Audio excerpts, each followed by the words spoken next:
Hey guys, welcome back to my channel. My name is Lindsay and today we're actually doing my June plan with me.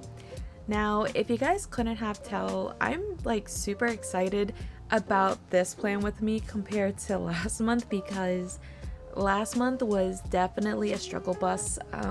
I just struggled trying to like think of something to do and kind of pulled a miracle out of thin air, but definitely not one of my greatest. So this time around I wanted something that definitely sparks joy, makes my heart warm, but I wanted to be a little bit more nostalgic with this theme.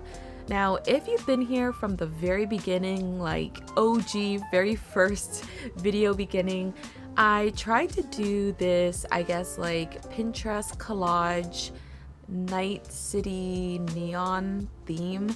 Yeah, that's a theme. But I pretty much wanted to kind of pay homage to it and almost do like a little bit of a redo with a twist to it. So I ended up doing BMO. And growing up, I was definitely into Adventure Time to the point where I believe like the first couple of episodes I would just literally watch back to back to the point I think I just finished all of season 1. But then after like, I guess I want to say like the Lemonhead type of era, I kind of just fell through and kind of enjoyed watching the regular show. So yeah, I wanted to kind of relive that moment of my childhood with my like favorite cartoons and such. So I wanted to do BMO with the mix of my very first theme for my bullet journal. So I definitely did not want to do too much of like the Microsoft Windows MacBook layout thing. I don't know what it's called, but definitely I was not trying to do that. I'm not a big fan of drawing basically my computer desktop. My computer desk. Oh wow. Not a big fan of trying to draw my computer desktop. It's just something I'm not really into, and I'll be honest, why would I want to see my computer in my journal? I don't know. It's very weird. So I just wanted to do more of like a background web-like, I guess, aesthetic, and then kind of just throw clouds and flowers. I wanted to keep with the color tone that I originally had in my theme, which was more of like light purples and neon pink. But again, like the neon pink was just way too much, and I wish I had like a better, I guess, toolbox of colors at the time. But you know, you live and you learn. So definitely this time around I was being very careful about the colors that I was picking, because I was definitely trying to go for like that neon theme, but I didn't want to make it look so neon, if that makes sense. So my color palette kind of consists of my Tombow markers and my Zibra filed liners. So I definitely had to do like some testing. If you are not much of a planner, definitely at least plan your color palettes. But if anything, the one thing that really made this pop, and I kid you not, is this pen that I'm using. So I was really stuck between trying to do either black ink or something just that's just not black. And I recently went ahead and did like this big purchase from Stationery Pal out of my own money, and I wanted to try using different colored like pen inks, because I've always done plain Jane black, plain Jane sepia or brown, but I've never done anything else besides that. So I ended up getting this really dark navy color, and oh my god, it changed everything. It absolutely did. And I'm so glad that I was able to like go with my gut to do this color instead of a traditional black, because I honestly think that if I did a traditional black, it just would not have given the same effect or the same pop when it came to my illustrations. So definitely I recommend using like a dark navy pen when it comes to your outlining. And again, my art style, I kind of kept it very simple with not really coloring it in too much, because I didn't want to overload it with color. And if you guys are curious about what type of materials I ended up using, all my materials are going to be listed down in the description box below, so definitely check that out.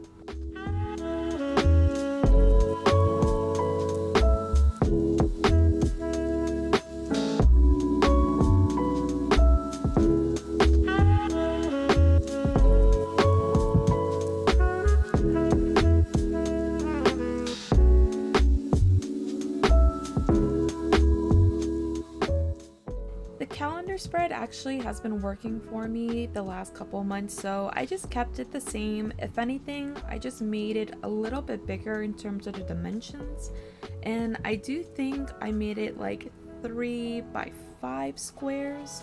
So I, yeah, kind of kept it the same. Now, the color palette was definitely the only thing I planned when it came to planning my journal.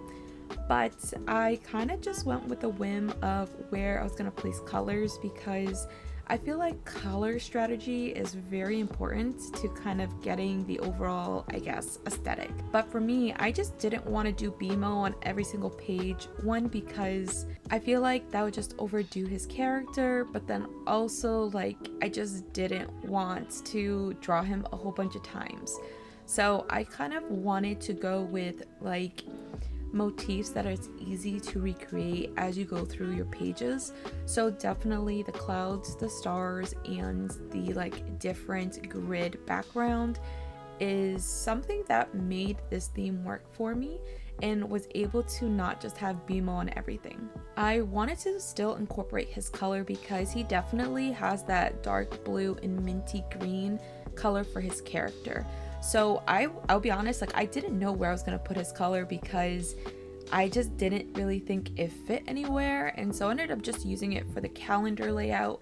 And I'll be honest, it was still lacking for me, and I didn't know what I needed to do to kind of make this pop, and my brain went to last month. So basically I really loved how I did like my first weekly with these chunky colored boxes. So I ended up doing them again and actually wanted to play with coloring contrast. So I purposely laid colors that are, I guess, like opposites on the color wheel, so they create a really good contrast. So definitely the baby blue and then this really cool like cream colored yellow is just, it's doing it for me. I love it. It pops and it gives me just that like contrast that I need. I don't know how to explain it other than that. It's just, it's so appealing. But I also wanted to not run away with the color as well. So I think honestly the way that I'm progressing with my plan with me, I want to say the baby blue is definitely the neutralizer here, because I use it when I don't really have a lot of other like color options, because I like to dedicate one color to my titles, and so I basically dedicated the baby blue for that.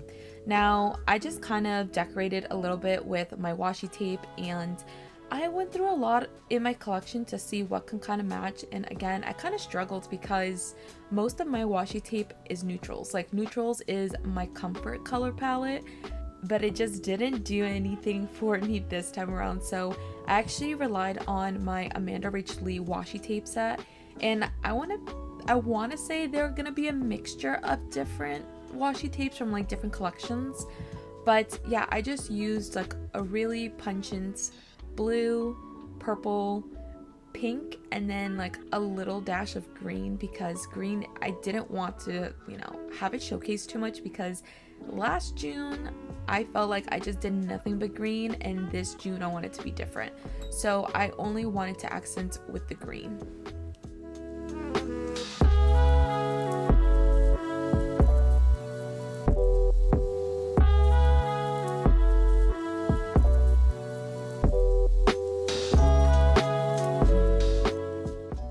Since my habit tracker and my playlist is pretty much the same since the last couple of plan with me's, I'm just pretty much gonna, I guess, start a Reddit discussion, or however like people call it. So basically this is my first time having a bullet journal that can actually suffice me for an entire year.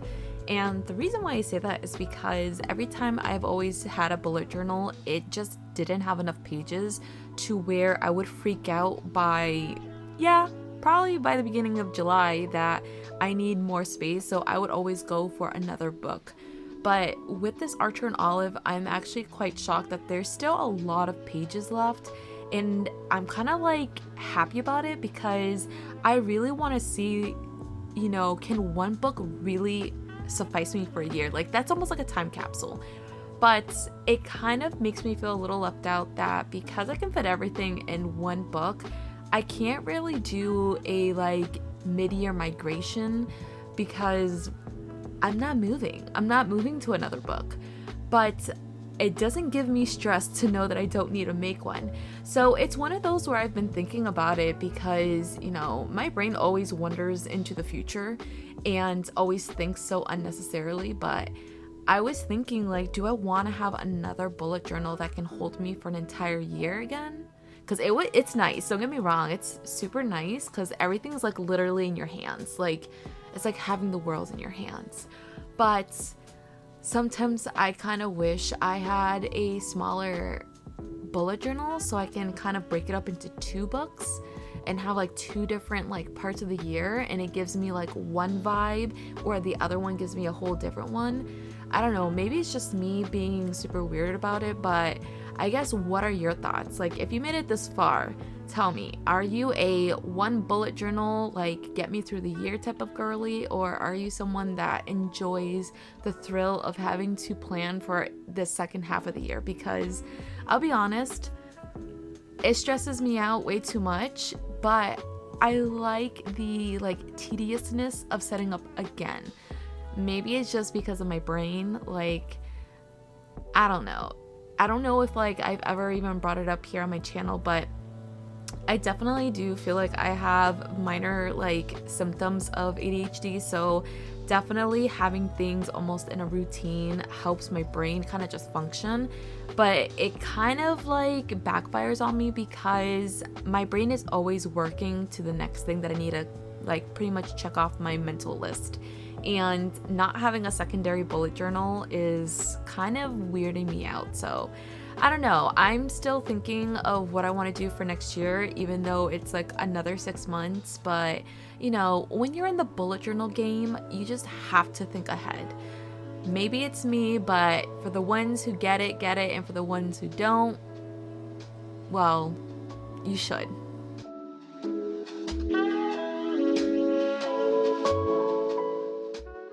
And just in case you guys are wondering what is going on with like my audio in terms of like hearing really suspicious sounds here and there, today is really the only day I could basically do my audio for my video. So basically you're enjoying the great aesthetic of trees being cut down. And yeah, so I'm not too thrilled about it, but I mean, when you find the time to do things, you gotta take it by the, it's gotta take it by the horns, like take the bull by the horns type of thing. I don't know. But yeah, so to kind of quickly talk about my playlist, I was running out of ideas, and so I ended up wanting to be a little bit more experimental. And again, like ever since May with the color blocking, it's just something I've been really loving. And I don't know, like it kind of gives me Art in Boxes vibes.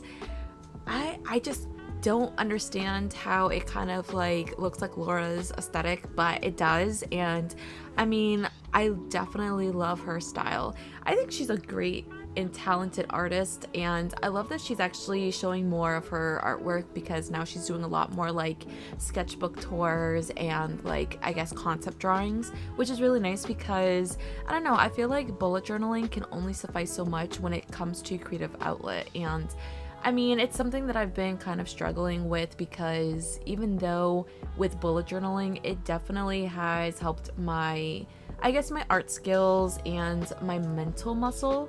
However, it does limit you on what you can do.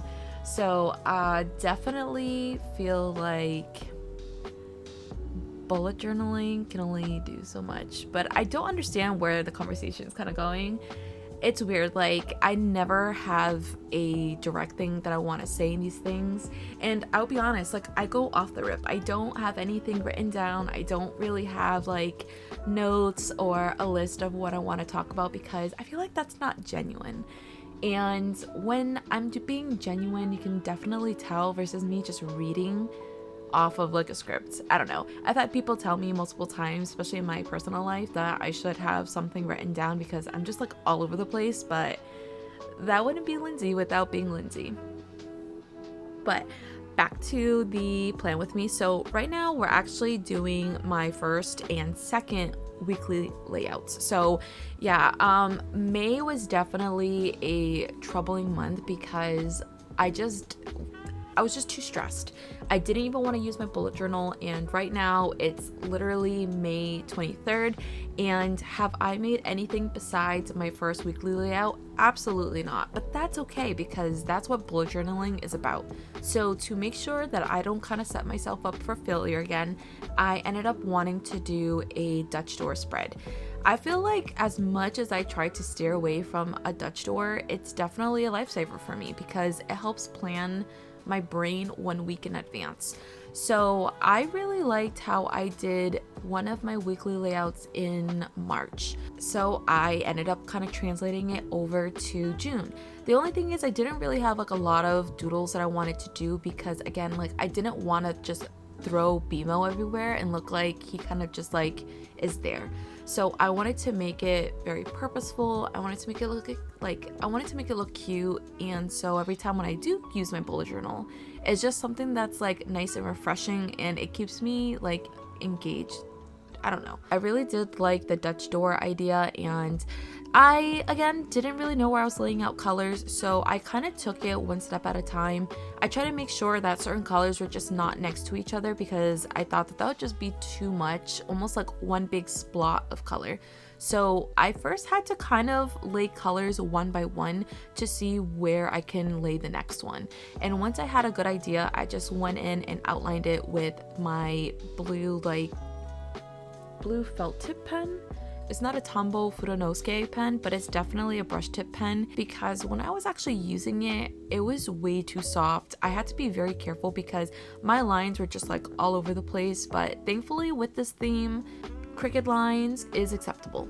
But yeah, if you're not used to a softer nib, please be careful because yeah, your arm is gonna go like all over the place. But I ended up filling in the empty spots of my layout with like little doodles, little I guess sceneries you can call them, and still add more of like the color dynamic with the blocks and the grids going on.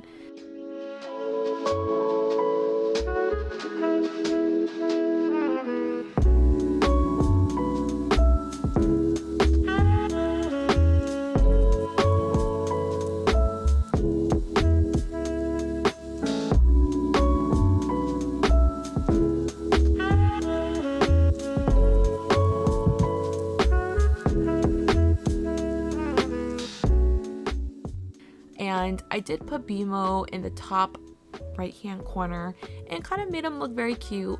To be honest, I really did enjoy drawing BMO because ultimately he's not hard to draw because he's just basic shapes, which is really nice. So even though I was making him from like this big drawing down to like a miniature version, I was a little bit intimidated to be quite honest, but thankfully it turned out still really good because he's just basic shapes. So if you guys do have like problems trying to draw him, take it a shape at a time because it'll definitely help lay out everything else.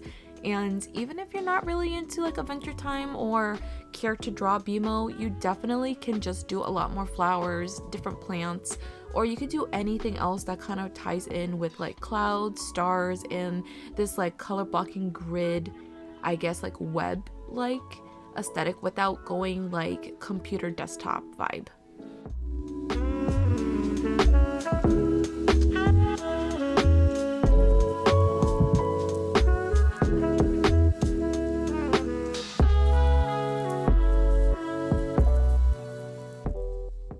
If you guys have any theme ideas for next month, please let me know in the comments down below because your girl probably might run into another art block. But if you also made it this far into my video, you're a real one, like an actual real one. But if you did, leave me a purple heart emoji in the comments down below for the girls that get it, and for the ones that don't, need to.